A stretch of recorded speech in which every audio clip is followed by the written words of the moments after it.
नमस्कार दोस्तों, किताब सुनो में आपका हार्दिक स्वागत है। दोस्तों आज हम लोग भारतीय न्याय संहिता 2023 का सेक्शन 3 पढ़ेंगे, जिसमें साधारण स्पष्टीकरण को यानी जनरल एक्सप्लेनेशन को परिभाषित किया गया है।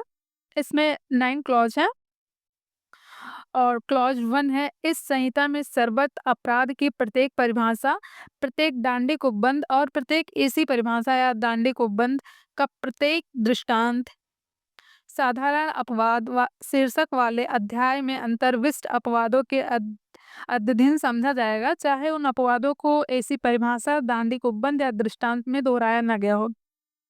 यानी कि बीएनएस में किसी भी सेक्शन में दांडिक उपबंध, साधारण अपवाद, अपराध की परिभाषा अगर परिभाषित कर दिया गया हो, तो उसको अगर कहीं भी और किसी सेक्शन में परिभाषित ना किया जाएगा, तो वह उसी सेक्शन के अनुसार ही माना जाएगा। इसमें 2 दृष्टांत दिए गए हैं, इलिस्ट्रेशन। ऐसे कहा है, इस संहिता की वे धाराएं जिनमें अपराधों की परिभाषाएं अंतर्विष्ट हैं या अव्यक्त नहीं करती कि 7 वर्ष से कम आयु का शिशु ऐसे अपराध नहीं कर सकता, किंतु परिभाषाएं उस साधारण अपवाद के अधीन समझी जानी है जिसमें यह उपबंधित है कि कोई बात जो 7 वर्ष से कम आयु के शिशु द्वारा की जाती है अपराध नहीं है। नंबर 2 है, जैसे का एक पुलिस अधिकारी वारंट के बिना या को जिसने हत्या की है गिरफ्तार कर लेता है। यहाँ का सदोष परिरोध के अपराध का दोषी नहीं है, क्योंकि वह या को गिरफ्तार करने के लिए विधि द्वारा आबद्ध था और इसलिए यह मामला उस साधारण अपवाद के अंतर्गत आ जाता है जिसमें यह उपबंधित है कि कोई बात अपराध नहीं है जो किसी ऐसे व्यक्ति द्वारा की जाए जो उसे करने के लिए विधि द्वारा आबद्ध है। जैसे पुलिस का काम ही होता है गिरफ्तार करना, तो किसी व्यक्ति को हत्या के मामले में गिरफ्तार कर लेता है। जैसे लेकिन वो उसका अपराधी नहीं है, क्योंकि वह परिरोध के अपराध का दोषी नहीं है, क्योंकि वह विधि द्वारा आबद्ध है।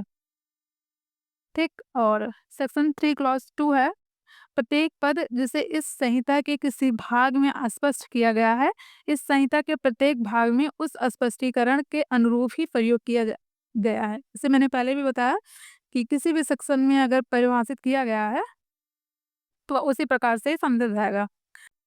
क्लॉज 3 है, जब कोई संपत्ति किसी व्यक्ति के कारण उस व्यक्ति के पति हस्बैंड या पत्नी वाइफ लिविंग क्लर्क या सेवक सर्वेंट के कब्जे में है, तब वह इस संहिता के अर्थ के अंतर्गत उस व्यक्ति के कब्जे में है। यानी कि अगर संपत्ति का ऑनर कोई भी हो, अगर कोई भी कब्जा कर लिया है, तो उस संपत्ति का मालिक जो ऑनर होगा वही माना जाएगा, तो कब्जा कोई भी कर लिया हो। क्लॉज 4 है, जब तक कि संदर्भ से प्रतिकूल आशय प्रतीत न हो, इस संहिता के प्रत्येक भाग में किए गए कार्यों का निर्देश करने वाले शब्दों का विस्तार अवैध लोपों इलीगल ओमिशन पर भी है। क्लॉज 5, इसको हम एडिंग भी दे सकते हैं, सामान्य आशय। जैसे जब कोई आपराधिक कार्य कई व्यक्तियों द्वारा अपने सबके सामान्य आशय को अग्रसर करने में किया जाता है, तब ऐसे व्यक्तियों में से प्रत्येक व्यक्ति उस कार्य के लिए उसी प्रकार दायित्व के अधीन है, मानो वह कार्य अकेले उसी ने किया हो। ये इम्पोर्टेंट है प्री मेंस इंटरव्यू तीनों के लिए। क्लॉज 6 है, जब कभी कोई कार्य एक्ट जो आपराधिक ज्ञान या आशय से किए जाने के कारण ही आपराधिक है, कई व्यक्तियों द्वारा किया जाता है, तब ऐसे व्यक्तियों में से प्रत्येक व्यक्ति जो ऐसे ज्ञान या आशय से उस कार्य में सम्मिलित होता है, उस कार्य के लिए उसी प्रकार दायित्व के अधीन है, मानो वह कार्य उस ज्ञान या आशय से अकेले उसी द्वारा किया गया हो। क्लॉज 7 है, जहाँ कहीं किसी कार्य द्वारा या किसी लोकोपीसन द्वारा किसी परिणाम का कार्य किया जाना या उस परिणाम को कारित करने का प्रयत्न करना अपराध है, जहाँ यह समझा जाता है कि परिणाम का अंशतः कार्य द्वारा और अंशतः लोक द्वारा कारित किया जाना वही अपराध है। जैसे इसमें दृष्टांत है, इलस्ट्रेशन। ये इसका जो इलस्ट्रेशन है इम्पॉर्टेंट है। जैसे या जो है बी को भोजन देने का अवैध रूप से लोप करके और आधा पीट कर, जैसे मान लीजिए ए जो है बी को आधा लोभ जो है वो भोजन ना देके जैसे उसको कमज़ोर कर देना आधा और आधा पीट कर उसकी मृत्यु कारित करता है, तो ए जो है हत्या में ही आएगा। तो ये माना जाएगा कि ए ने हत्या की है। क्लॉज़ 8 जब कोई अपराध कई कार्यों द्वारा किया जाता है, तब जो कोई या तो अकेले या किसी अन्य व्यक्ति के साथ सम्मिलित होकर उन कार्यों में से कोई एक कार्य करके उस अपराध के लिए के उस अपराध के किए जाने में सहयोग करता है, वह उस अपराध को करता है। इसमें 3 दृष्टांत हैं इलस्ट्रेशन, जैसे का है, जैसे का और खा है, व गा को थोड़ी-थोड़ी बिस्किम अलग-अलग जैसे दोनों सुबह के टाइम में एक गाय को थोड़ा बिस दे दिया और शाम को खा जो है गाय को बिस कर दिया। अलग-अलग पृथक-पृथक अलग-अलग रूप से बिस देके अगर उसकी मृत्यु कारित करता है, तो वह दोनों इस अपराध के दोषी होंगे यद्यप उनके कार्य पृथक हैं। भले ही अलग-अलग हों, वो सुबह दे रहा हो, शाम को दे रहा है, लेकिन उसकी मृत्यु अगर कारित हो जाती है, तो दोनों इस अपराध के दोषी होंगे। खा है, ये इम्पोर्टेंट है। जैसे का और खा संयुक्त जेलर हैं, जैसे दोनों जेलर हैं और अपनी उस हैसियत में वह एक कैदी या का बारी-बारी से एक समय में 6 घंटे के लिए संरक्षण भार रखते हैं। का और खा या की मृत्यु कारित करने के आशय से या को उस प्रायोजन से भोजन देने का अवैध रूप से लोभ करते हुए इस आशय से कि या की मृत्यु कारित कर दी जाए। प्रत्येक अपने हाजिरी काल के दौरान या को भोजन देने का लोभ करके वह परिणाम अवैध रूप से कारित करने में जानबूझ सहयोग करते हैं या भूख से मर जाता है, का और खा दोनों या की हत्या के दोषी होंगे। जैसे इसको सिंपल भाषा में समझा जाए कि ए और बी जेलर हैं, दोनों की ड्यूटी लग रही है, सी जो है अपराधी है, दोनों की ड्यूटी लग रही है 6-6 घंटे, तो ए और बी दोनों में आपस कॉन्ट्रैक्ट करते हैं, ठीक? तो जैसे सुबह के टाइम ए आता है, सी को खाना नहीं देता है और शाम के टाइम में बी आता है, सी को खाना नहीं देता, उसका भोजन जो है लोप कर जाता है, तो सी की मृत्यु हो जाती है। तो ये दोनों जो हैं, वो सी की मृत्यु के दोषी होंगे, मतलब हत्या के दोषी माने जाएँगे। ये कॉन्ट्रैक्ट है और जैसे ग में है, ग को भी जानते हैं, इसमें बीआर एक्ट में दिया गया है, एक जेलर का एक कैदी या का संरक्षण भार रखता है।